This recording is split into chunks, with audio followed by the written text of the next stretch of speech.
George Whitman, an 81-year-old retired jazz musician, sat alone in his living room, staring at the dust-covered piano in the corner.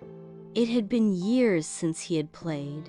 Ever since his wife, Eleanor, passed away, music had left his soul. The house, once filled with melodies and laughter, was now silent.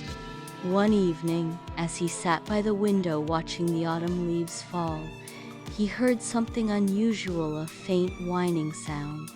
He stepped onto his porch and saw a small, frail dog curled up under the streetlight. The little mutt was shivering, its ribs visible through its dirty fur. It looked up at him with pleading, tired eyes. George sighed. "I don't need company," he muttered. But as he turned to go inside, the dog let out a soft whimper.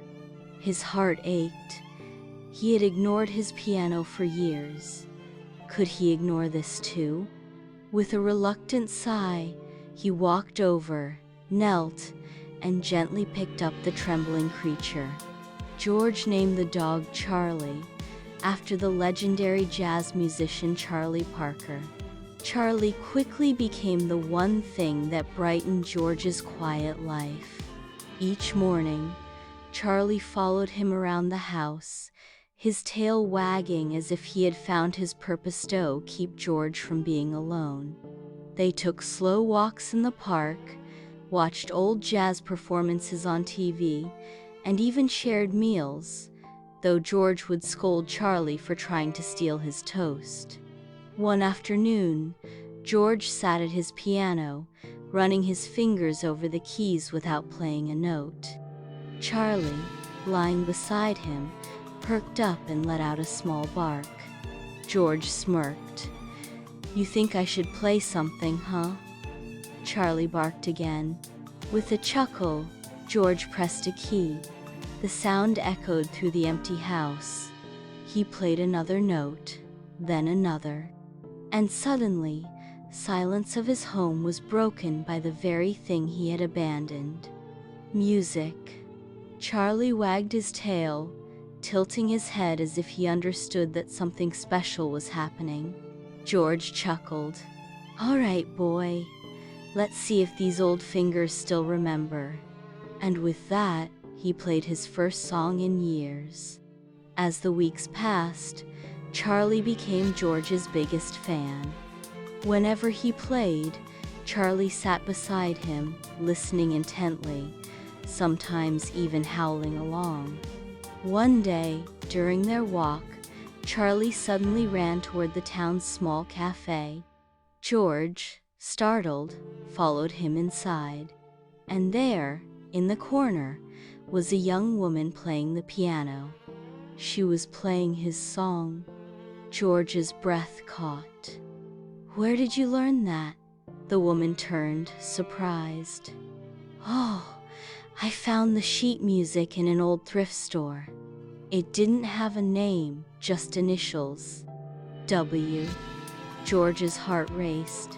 "That's my song. I wrote it." The woman, whose name was Lily, was amazed. "You're George Whitman? The jazz musician?" Charlie wagged his tail excitedly, sensing the importance of the moment. "I used to be," George admitted. Lily hesitated, then said, "Would you play with me?"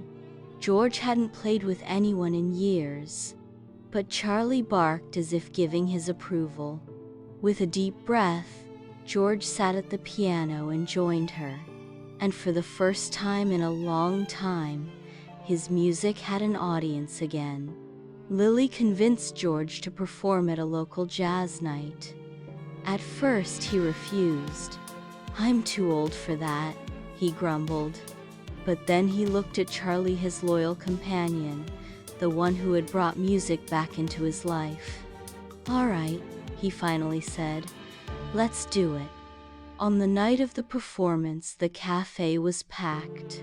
As George walked onto the stage, his hands trembled. But then Charlie barked from the front row, tail wagging. George chuckled. "Well, I guess I can't let my biggest fan down." As he played, something magical happened. The past and present blended together. The sorrow he had carried for years melted away. The audience swayed to the music, mesmerized by the way George and Lily played together. And Charlie?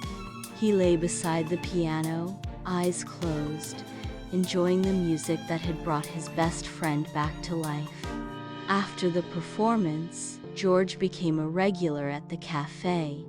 People came not just to hear him play, but to see the old man and his dog, two lost souls who had found each other. One day, as George sat at his piano, Charlie curled beside him. He felt something he hadn't in a long timepiece. He looked at Charlie and smiled. "Thank you, buddy." Charlie wagged his tail as if to say, "You saved me too." And with that, George played once more, knowing that some things like music, love, and a dog's loyalty never fade.